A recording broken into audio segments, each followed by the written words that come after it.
Hey everybody, this is Sarah Spencer with the Atlanta Journal-Constitution, and this is Know Your Dogs.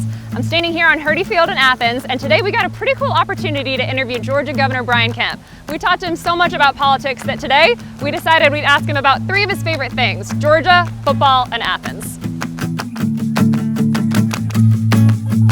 Okay, so this is going to be Georgia football, tailgating, Athens, definitely your wheelhouse. The important things. Really the key issues people want to know about here.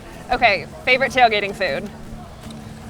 Oh man, I would probably have to say it would be a tie. Well, I think probably we just left our tailgate and they had hot dogs and hamburgers, which is pretty good tailgating food. Right. But they also do a bacon wrap quail kind of sandwich. Jalapenos. Fancy. It's pretty good. It's really good. And then we always close out the year, because the Georgia Tech game, especially when it's here late November, it's always pretty cold, so they have chili. So those are kind of probably my three. Good cool weather food. Best Georgia game you've ever been to? Oh man. Putting you on the spot.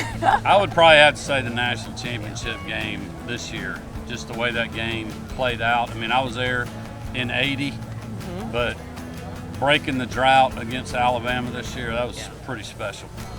Favorite current Georgia football player? Oh, wow. That might be putting some on. You might not answer that. I'd probably One of your favorites? One of your favorites. Well, I'd probably say Ladd McConkey, because he's just, pulling for the underdog. Sure. Georgia kid that was on nobody's radar.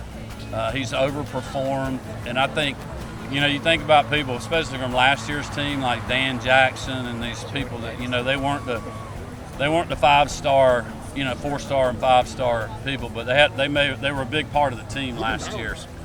So. What if I take the time limit off it and I say favorite Georgia player ever? I would maybe say, this would be kind of unusual picks, but I'd probably say Andy Johnson and Johnny Henderson, both of them, the late great Andy Johnson and Johnny Henderson. Both of them I knew very well. Andy and Johnny both coached me when I was at YMCA as a kid growing up, and I knew that obviously Johnny was Billy Henderson's son, and so we were very close to their family. So, from a sentimental standpoint, those would probably be my two. Favorite spot on campus or just in Athens? Not the library. Yeah. Just we talked about that this morning. I'd say our house, because we don't get to be there very much anymore. There you go. Who's the biggest Georgia fan in the family? Is it you or one of the ladies? I'd probably say right now it's probably our oldest daughter, Darren. I would think. What about Porter? She's at Georgia. Yeah. What about me? It's a toss-up. You're a pretty big fan, too. Favorite stadium or away game to visit to? Well, I'd probably say, my favorite away stadium other than going to the Georgia-Florida game as a student, that's a unique experience that nobody forgets. But probably my favorite away game I ever went to was Knoxville in 1980. I was sitting with Miss Dooley, Daniel and I were. She literally laid down on the bleachers the whole game. Saw Herschel run over Bill Bates. We stormed the field after it was over, ran in the locker room with the team. I don't even remember what Miss Dooley was left doing. We were sitting like, I always leave the window. there was no boxes or anything, and so we got to watch Herschel do his interview when he was saying he was really surprised he got in the game because Donnie McMickens was doing a real fine job. But then after that was all over with, we were going back with the team, and we got to walk back out on the field after all the lights were out and everybody was gone. Like that stadium, it just goes straight up. So that was pretty cool for a high school sophomore. I got two more for you. Favorite place to eat in Athens? Well, that's changed over the years. Yeah. I know they turn over. We don't get to go out to eat very much anymore. The varsity's not here.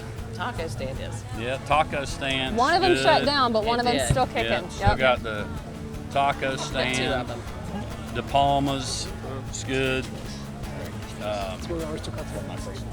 We're going something fancy, probably Porterhouse Grill. Right, it's a good one.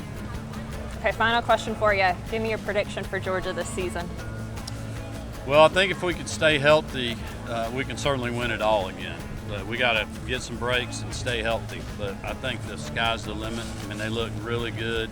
I think they looked a lot better than people thought they were going to last Saturday. I was just I saw where Texas missed a field goal to take the lead going into halftime. 16-10. So 16-10. So, I don't know. They just, but you also got to stay humble and hardworking. But they've got the players. I mean, I think even as many people as they lost, I think the difference in Georgia now is they've got a lot of talent. And they've been able to play through a few injuries last year, and they have depth. So when you have a lot of folks getting drafted or graduating, they can replace those. And that's good for the program because it gets younger players in because they know they're going to be able to play sooner. And, I thought I really liked Kirby's attitude before the season that we're not going to be hunted. We're going to be the hunter. I mean, we're kind of taking that mantra ourselves in the campaign. Thank you so much. All right, great to see you guys. Appreciate it. Very nice to meet you guys. Nice to meet you. It's probably the best interview I've done in I know, we don't want to make 6 Kirby months. mad. Oh, good. I hope it was some fresh air,